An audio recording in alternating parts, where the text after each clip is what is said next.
Have you ever wondered if you can harvest electricity in a very different way? It made me think a lot, and I had to do a couple of research to find the answer. If I just remake another project off the internet, there wouldn't be much innovation going on.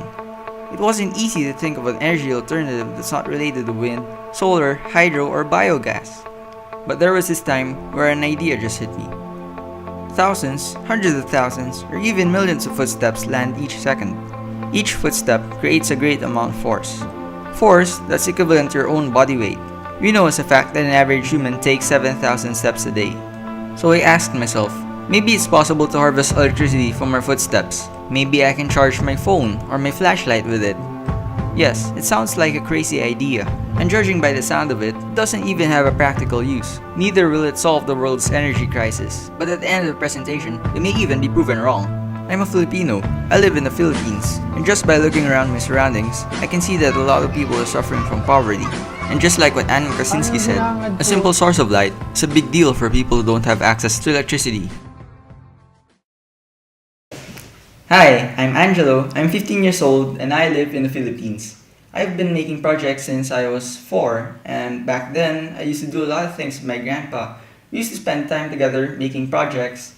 He was my biggest inspiration. If it wasn't for him, I couldn't have learned all the things that I know today, and I couldn't have fulfilled all the things that I've achieved, like winning trophies in the annual national robotics competitions. When he passed away, I continued our hobby in honor of him. Well, I do projects on a day-to-day basis, and when I have enough free time, I document my projects, then post it on instructables.com. You'll find some of my works in Lifehacker, Stumble Upon, Treehugger, or NetVibes. Aside from posting tutorials and write-ups online, I also compete in the national robotics competitions. Like this, I have here my 10x10 cm sumo bot. It was last year's champion on the national robotics competitions.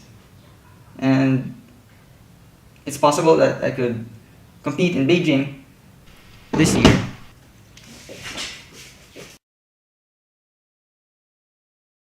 I like to make projects that has something to do with hi-fi setups, boombox, speakers and amplifiers, robots of course, Arduino and MCUs, and last but not least, renewable energy sources like solar and wind power. I would like to implement this project on the so-called smart shoes. Shoe companies are designing smart shoes as of today that would sync to your smartwatch. So what's a smart shoe? Well, a smart shoe is a shoe that establishes a wireless connection with your smartwatch, then send in the results of the number of footsteps that you've taken and your current weight. Any sensor that you can place right into your shoe that could send data. Well, let's say you're a hiker. You like to go camping, go outdoors, and explore the wilderness. And sometimes hikers don't want to get lost. That's why they carry GPS. What if you can place a GPS chip inside your shoe so that when you get lost, you can just press a button, then people can start finding you. Or you can use it at least to send your GPS coordinates to your smartwatch, making it much easier compared to pulling your cell phone or smart device. As a bonus feature, I would like to add a charging capability that would charge USB devices. So when you're outdoors and you don't have access to electricity, you can charge your smartphone with it. My insole generator does not use coils, motors, magnets, or anything that involves moving parts. I only have 2 pairs of piezoelectric discs. Well, this one's slightly larger than the regular ones because they measure 35 millimeters in diameter. The piezoelectric generator produces electricity when both crystals bend inwards. We have a pair mounted back to back. Wait, why make back-to-back pairs? When you make back-to-back pairs, you're able to harvest twice the power than just having a piece at one area. To have a better understanding on how my piezoelectric generator works, I'm going to represent the parts that I've used with tape and 2 plastic rulers. Imagine that the tape is the PVC and the hole is the hole that was grinded through the PVC surface. Our piezoelectric crystals or discs will be represented by the plastic rulers. So this is how it goes. Two piezoelectric discs are mounted like a sandwich on the PVC surface.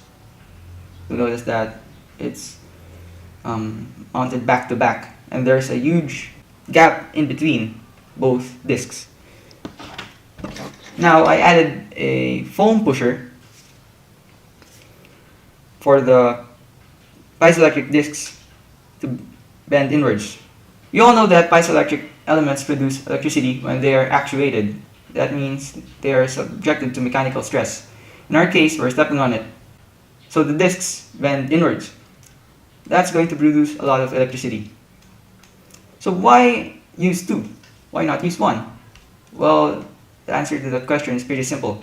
We want to produce twice the power on the same surface. In our case, we have a back-to-back sandwich orientation. Once again, I'm Angelo. Thanks for watching.